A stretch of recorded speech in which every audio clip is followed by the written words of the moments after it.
ओम शांति। बाबा कहते हैं, वर्तमान समय ब्राह्मण बनने वाली आत्माएं अपने आप को देखें कि क्या ब्राह्मणपन का पहला लक्षण अपने जीवन में लाया है।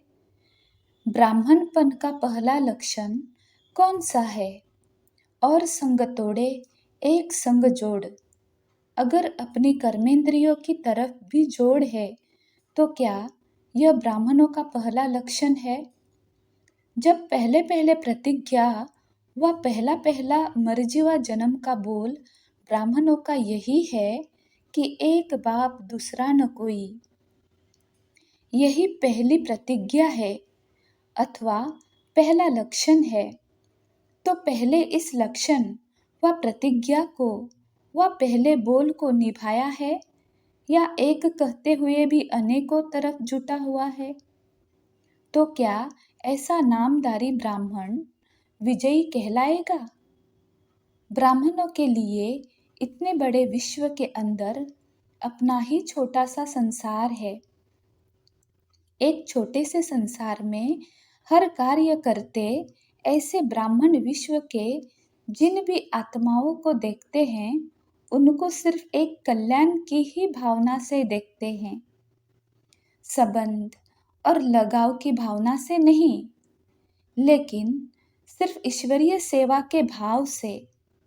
5 तत्वों को देखते हुए, प्रकृति को देखते हुए प्रकृति के वश नहीं होंगे, लेकिन प्रकृति को भी सतो प्रधान बनाने के कर्तव्य में स्थित होंगे। जो स्वयं प्रकृति को परिवर्तन करने वाले हैं, क्या वह स्वयं प्रकृति के वश होंगे? जो अभी प्रकृति को वश नहीं कर सकते, वह भविष्य में सतो प्रधान प्रकृति के सुख को नहीं पा सकते। तो प्रकृति के वश तो नहीं होते हो। यह तो ऐसा होगा जैसे कोई डॉक्टर रोगी को बचाने जावे लेकिन स्वयं रोगी बन जाए। कर्तव्य है प्रकृति को परिवर्तन करने का, और उसके बजाय प्रकृति के वश हो जाए तो क्या उनको ब्राह्मण कहेंगे? ब्राह्मण तो सभी बने हो ना। कोई कहेगा क्या कि मैं ब्राह्मण नहीं हूँ? ब्राह्मण बनना अर्थात ऐसे लक्षण धारण करना। तो ऐसे लक्षणधारी हो या नामधारी हो, यह अपने आप से पूछेंगे। ब्राह्मण जन्म की विशेषता क्या है जो और कोई जन्म में नहीं होती? ब्राह्मण जन्म की विशेषता यह है कि अन्य सर्व जन्म आत्माओं द्वारा आत्माओं के होते हैं, लेकिन एक ही यह ब्राह्मण जन्म है जो परमपिता परमात्मा द्वारा डायरेक्ट जन्म होता है। देवता जन्म भी श्रेष्ठ आत्माओं द्वारा ही होता है, परमात्मा द्वारा नहीं। तो ब्राह्मण जन्म की विशेषता जो सारे कल्प के अन्य कोई जन्म में नहीं है, ऐसी विशेषता संपन्न जन्म है। तो उन आत्माओं की भी विशेषता क्या होनी चाहिए? जो बाप के गुण है वही ब्राह्मण आत्माओं के गुण होने चाहिए। वह गुण भी इस ब्राह्मण जन्म के सिवाय और कोई जन्म में नहीं आ सकते। जैसे इस ब्राह्मण जीवन में त्रिकालदर्शी, त्रिनेत्री, ज्ञान स्वरूप बनते हो, वैसे और जन्म में नहीं बनेंगे क्या?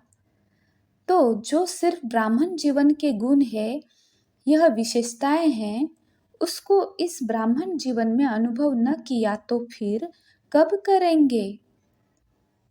ब्राह्मण बन और ब्राह्मण जीवन की विशेषता का अनुभव ना किया तो ब्राह्मण बनकर किया क्या? जैसे अन्य आत्माओं को कहते हो कि परमात्मा की संतान हो, परमात्मा की संतान होकर और बाप को नहीं जानते हो तो कौड़ी तुल्य हो। आप ऐसे कहते हो ना सभी को, लेकिन कोई हीरे तुल्य जन्म लेकर भी हीरे समान जीवन नहीं बनाते हैं। हीरा हाथ में मिले और उसको पत्थर समझ उसका मूल्य न जाने ऐसे को क्या कहा जाता है? महान समझदार। दूसरा शब्द तो नहीं बोलना चाहिए। उल्टे रूप में महान समझदार कभी ऐसे तो नहीं बन जाते हो। तो ब्राह्मण जन्म के मूल्य को जानो, साधारण बात नहीं है। बस हम भी ब्राह्मण बन गए। सदैव अपने को चेक करो कि ब्राह्मण जीवन को निभा रहा हूँ। अच्छा,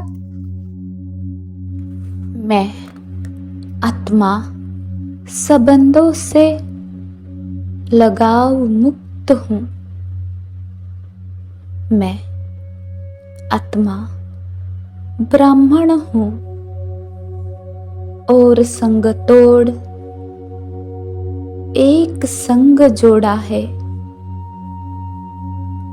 मुझ आत्मा का एक बाप, दूसरा ना कोई।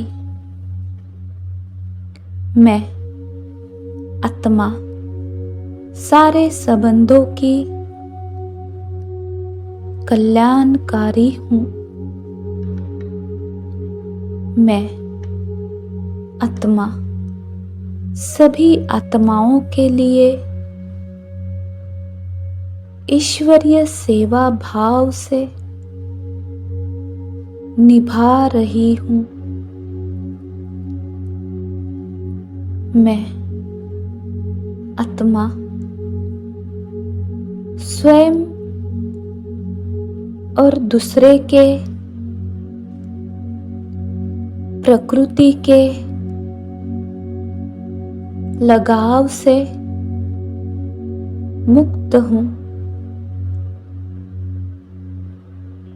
मैं आत्मा बाप द्वारा मिली हुई ब्राह्मण जीवन को निभा रही हूँ।